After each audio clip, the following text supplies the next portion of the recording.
closing out the regular season on Saturday against, some feel it's the biggest rival of all, Georgia Tech. It's certainly one of the oldest for Georgia as the Bulldogs try to finish out another perfect regular season, try to go 12-0, and that will take a win over the Yellow Jackets on Saturday in Athens. It'll be a 12 o'clock game against Georgia Tech at Sanford Stadium. Our coverage starts at 8 a.m. on the Bulldogs Sports Network with these two guys, Eric Zeier and DJ Shockley. Guys, good to see you as always. And I mentioned, some people think it's the biggest rival of all for Georgia. How do you guys feel about the rivalry with Georgia Tech? Do you believe that? I don't know if I would put it in the category of the biggest rival of them all. I think when you look inside of SEC play and you've got Florida and you've got Auburn because they're in conference games, especially when you look at Florida and the rivalry with Tennessee, I would put those rivalries probably a few notches ahead of Georgia Tech. But Georgia Tech still is. Listen, it's clean old-fashioned hate, so it stays in the rivalry category for sure. Obviously, it's a game that we have dominated here as of late. We dominated it over the series of the game for a long period of time because they're right down the road, because they're in state. It is a natural rivalry game. I don't know as a player if I would put it above a University of Florida. Or a Tennessee or an Auburn, just because those are conference games and carry just so much meaning. But it's a game that you want to win, because if you think it's not a rivalry, I just want you to think back to when they have beat us and they're ripping apart the hedges and they're putting it in their – listen, that constitutes a rivalry for sure. But just not one I would put on the same level as some of those teams that I just mentioned. Yeah, I agree with Scott. It's not the biggest, but it definitely means as much because of what Z just mentioned. Obviously, I remember all the years when I played, and I remember specifically my last year, Coach Rick telling us, don't you be a senior class that loses to Georgia Tech. So that always stuck with me. And I got buddies to this day who went to Georgia Tech, and obviously to this day, I still brag on beating Georgia Tech. So, yeah, it still means as much. I don't know if it's the biggest, obviously, because Florida and Auburn, like Z mentioned, are huge ball games, but it's definitely one that I do not want to have the L column for when you're playing. Where does this number one ranked Bulldogs team sit in your opinions as we go into this game? Coming off the win over Kentucky, some of these games that we've played recently have kind of ended a little bit differently. Georgia's taken different tactics to win the game, to end the game. Last week's game was low scoring, a lot of defense. Where do you feel like our Bulldogs sit right now going into this last regular season game? How do they look? Scott, I think this team, as crazy as it may sound, I think this team is a little bit better equipped than the team last year, because last year, every game was like they're blowing them out by 25, 30 points. It's not even close. Teams are hardly getting to the end zone. And you weren't really challenged as much as you've been challenged this year. And I think because you've been challenged so much, when you get into, the postseason play, it's going to help you even more because you've been in those adverse situations. And I think Kirby understands exactly how certain guys are going to perform. How certain, players are going to respond.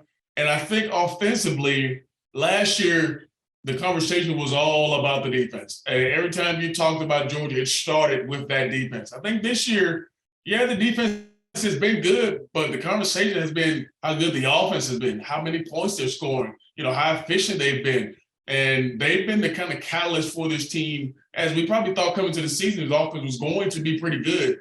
But I think this team is, even more equipped to play in these adverse situations. They've been pushed to the test, especially on the road, and how tough that is. Kirby mentioned it last week to the team after the game. He said, I do not want you guys to take this win for granted. He said, so many people are going to tell you, you should have won by 22. You should have won by this. But he said, winning them in the SEC on the road is a huge feat. So don't take for granted how important, how big it is to do that. And I think this team has had to do that multiple times this year.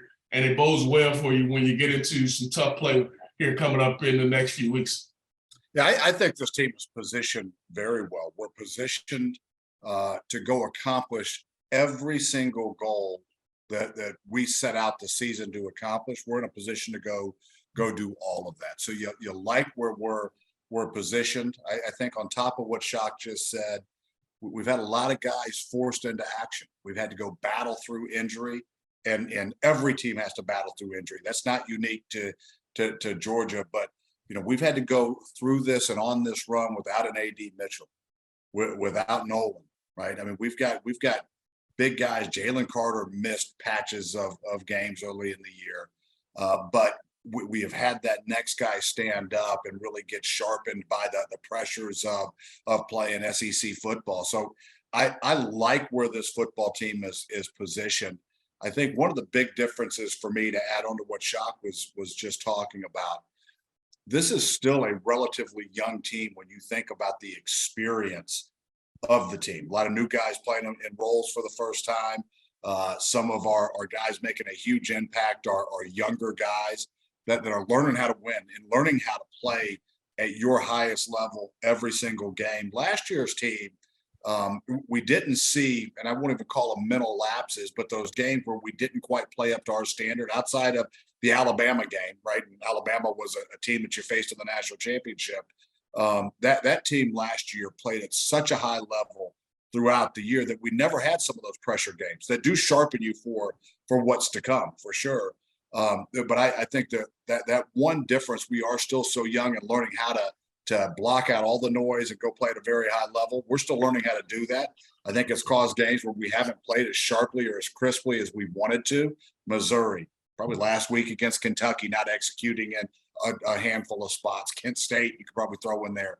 But when this team gets locked in, they go out and just dominate. You look at Oregon, you look at Tennessee, you look at the Florida game. I mean, games where we're locked in and they know it's a big game, that they come out and they are firing on all cylinders.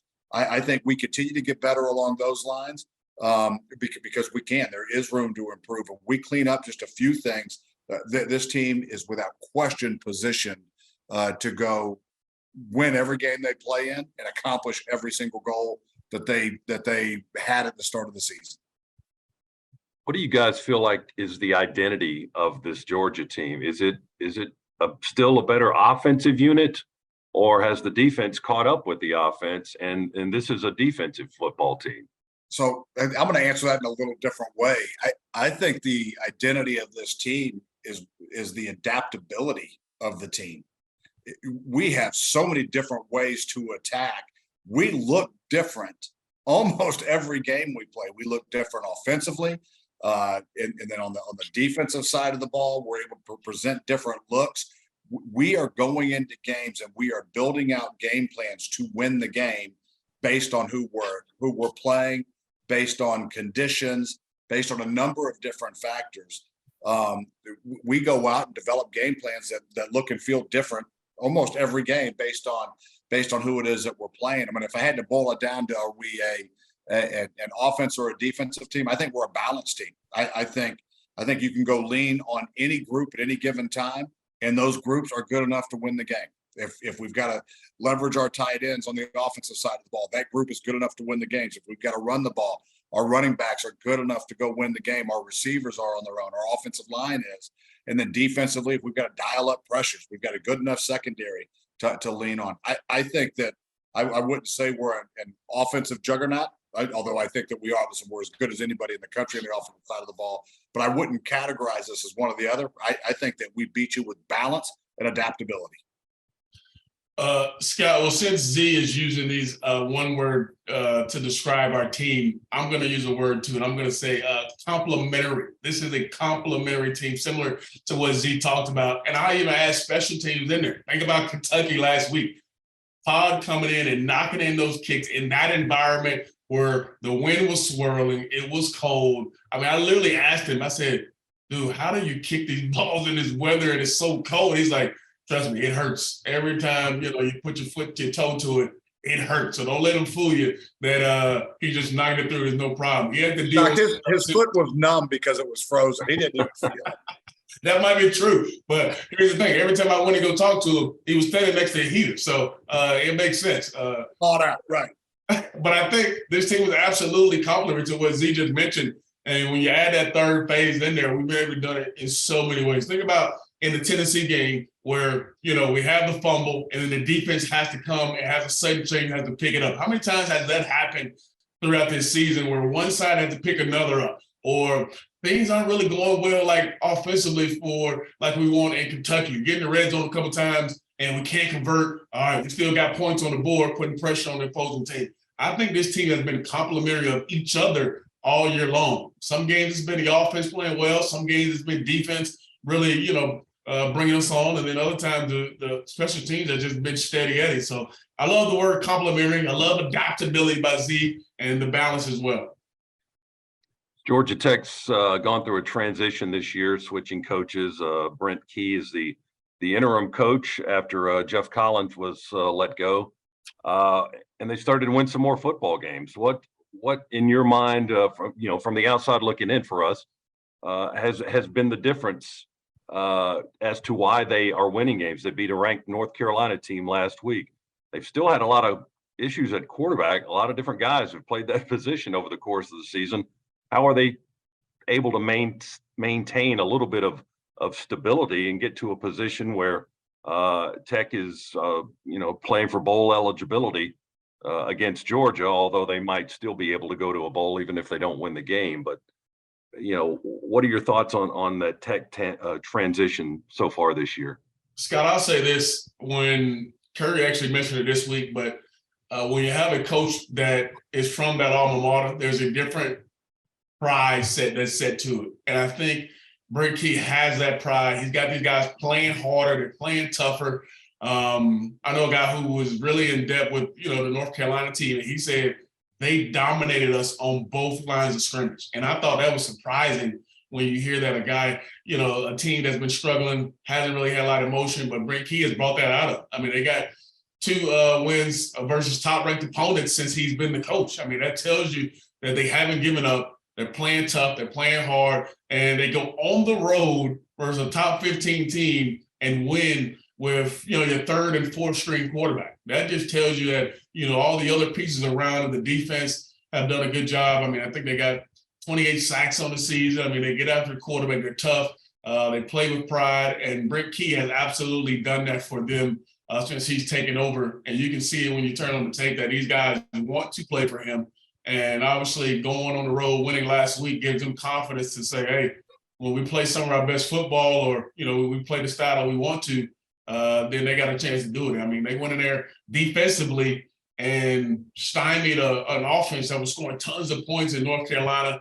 They were talking about maybe the quarterback was possibly going to be in the Heisman, talk, and, they shut him down, only throwing for 200 yards, got him an interception in the game. So this is a team that under Coach Key has definitely changed their stripes a little bit and are playing with a different tone since he's been the guy. If there's not a case study on leadership built around what Brent Key has done, there needs to be.